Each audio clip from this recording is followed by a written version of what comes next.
News any time को अभी subscribe कीजिए, हर खबर सबसे पहले। जय हिंद, जय महाराष्ट्र। आपण पाहत आहात न्यूज एनी टाइम। जामनेर तालुक्यातील बेटावद येथील सुलेमान खान याच्या हत्येची SIT मार्फत चौकशी करा।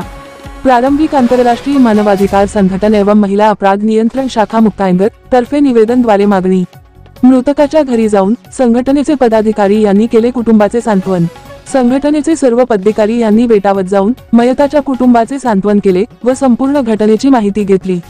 पीडिताचे पिता रहीम खान पठाण यांना भेटून त्यांनी सांगितले की मला एक मुलगा 2 मुली आहे। माझा मुलगा मागील वर्षी गणपती मंडळाचा अध्यक्ष होता व गावात त्याचे सलोख्याचे संबंध होते, तरी त्याची मॉब लिचिंग करून हत्या करण्यात आली।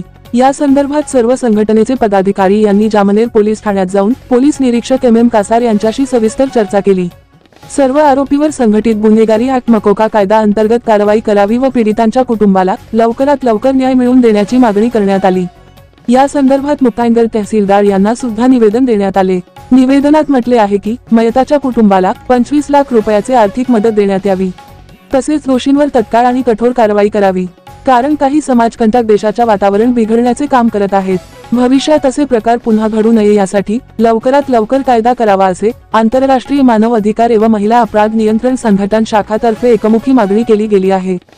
निवेदन देतेवेळी मोहन कौतिक मेढे जिल्हा अध्यक्ष, बेडी गवई तालुका कार्याध्यक्ष, मनेयार बिरादरीचे जिल्हा उपाध्यक्ष हकीम चौधरी, चंद्रकांत शंकर रावाळे, जगन्नाथ चांगदेवकर, जगदेव इंगळे, समाधान पाटील, राजेंद्र वानखेडे, सौ भारती लोखंडे, अहमद ठेकेदार, अमीर चौधरी आदी उपस्थित होते।